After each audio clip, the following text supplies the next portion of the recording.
Hey guys, it's Nicole and welcome back to my channel. In today's video, I want to talk about Phalaenopsis orchids. Phalaenopsis orchids are some of the most common orchids you can find. You could find them in your grocery store. They're pretty much everywhere. And one of the most common questions I get from friends is, why is my orchid dying? And usually your orchid's not dying. And what I wanted to do today is talk a little bit about Phalaenopsis care, share a little bit about culture, light requirements, and how they generally thrive. So with that said, just jumping right into culture, Phalaenopsis orchids typically grow on trees. So although we may pot them, they grow in the wild. As a result of growing on trees, they have different needs than other houseplants. So they are sometimes potted in sphagnum moss, or they're potted in bark. And here I have a sphagnum moss bark mixture. And because they grow on trees, they don't need as much moisture as other houseplants that are potted in typical soil. So you may see them with bark chips, you may see them with sphagnum moss, or you may even see them in Leca.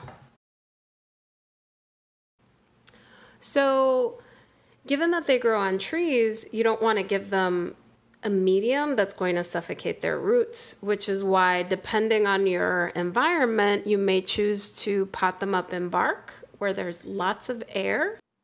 These orchids love water, but they love air as well. So when potting them up, bark ensures that there's enough air for them.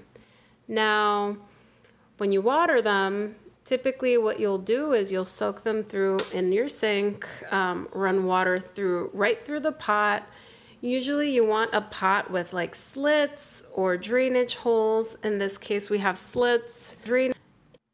In this case over here, we have drainage holes. So you'll see that it gives a lot of air movement to the medium and to those roots. So they're not potted like traditional houseplants. They need an airier mix. And the care is not very hard. You just have to make sure that you have a pot with drainage holes typically. You need an airy medium such as sphagnum moss or bark, and you're usually good to go. Now, let's talk about the light requirements for Phalaenopsis orchids. So a lot of houseplants, they sit on your windows, they can take direct sun.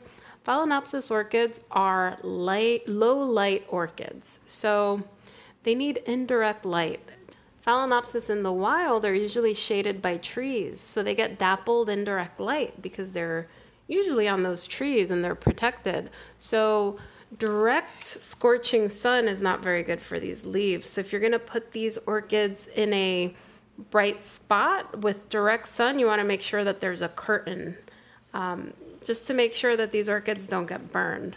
You could put it in an east-facing window that gets morning sun, and they typically adapt well, but you want to avoid a south-facing window with very strong direct light. Indirect light is best for these orchids, so they're not fussy in that way.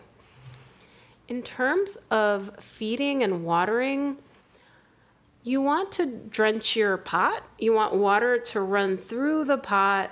You want to make sure you have that airy medium we spoke about, and then the roots will absorb the water.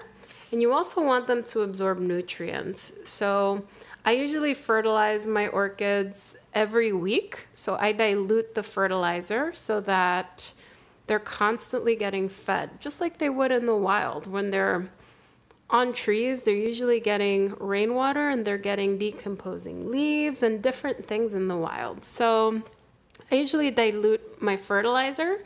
Depending on the instructions, I'll dilute it and feed it more frequently. So getting back to that whole my orchids dying thing. So these orchids, they're not dying when the flowers fall off. So I've had this orchid here for about 5 years, and it's bloomed every single year for me, and the bloom always comes back. So it grows a flower spike. It takes about 2-3 months for it to grow. It lasts about 2-3 months, which is fantastic. And then once those blooms fall off, it's not a problem because these grow vegetatively. And let me show you what I mean. So this one right here is growing a new leaf right here. And once the blooms fall, they start growing new leaves. They start growing new roots that'll support the leaves, and then they will absorb more nutrients. Once the nutrients are absorbed and they grow a couple of leaves in the year, they'll put out a flower spike for you, provided you're giving it enough nutrients, you are giving it adequate water, the light requirements are being met, and then they'll come back for you. They don't die unless you're overwatering it, which is when you're basically giving it too much water. You're drowning the roots. It could be that your potting medium is way too tight, or you potted it in a soil or something like that. But as long as you're giving it an airy medium, you're watering it pretty constantly. You want to water as it approaches dryness. Some like more constant moisture, but you could look up the care of your specific orchid. Generally, a grocery store orchid like this one, you want to water as it approaches dryness. So it could be like once a week, it could be every few days. It depends on what you potted it in. Sphagnum moss will obviously retain more moisture. Bark will need to be watered more often, so every few days. So the growth pattern is as follows. You will usually get your flower spike when you buy this orchid. The flowers will eventually fall off. That's very natural. The flowers are not meant to last forever. When they fall, it doesn't mean that your orchid's dying. It just means that the blooms have finished blooming, and then once you see the spike die back, you could cut it at the base of the orchid. Here we have actually a new flower spike, so this one's gonna give me some good flowers soon. But once it's done blooming, I'll cut the flower spike off, and then I'll give it a good nutrient solution, which includes fertilizer. You can include kelp or something like that in your mix. Make sure your potting medium is suitable for the orchid. It'll grow a new leaf or 2 or even 3 for the year, and then it'll give you another spike next year. So your orchid's not dying. Your orchid's actually growing, and it's going through a cycle. And Phalaenopsis orchids are very easy to take care of. They just need the right light, which is bright, indirect light. They need the right potting medium, something nice and airy. They need to be watered as they approach dryness. And in some cases, some of them like a little bit more water, but you'll start seeing the leaves will tell you if they're happy or not. They look a little dried up if they're not getting enough water. So that's a good indicator if you need to water a little bit more. Then you also have to feed them and fertilize them. Follow the instructions on the manual, but I typically like to dilute it and do it more often. So instead of feeding the Phalaenopsis once a month, I like to feed them weekly. So I'll do 1/4 recommended dose if it's once a month, but you could figure it out based on the instructions. So I hope that helped. This is for all of my friends who are always saying that their orchids are dying or if they should pot it up in soil. These are epiphytes. They constantly grow. If they're not blooming, they're growing vegetatively, and it's a continuous cycle. So this orchid I've had for 5 years. It's come back every year for me. And I've had an orchid, a Phalaenopsis, that I've had for 7 years, and it's bloomed every single year since. So once you get the care right, you will have blooms every year. And one more thing to mention is they usually come back in the fall or in the winter. So they're hot growers. They grow with warm temperatures typically.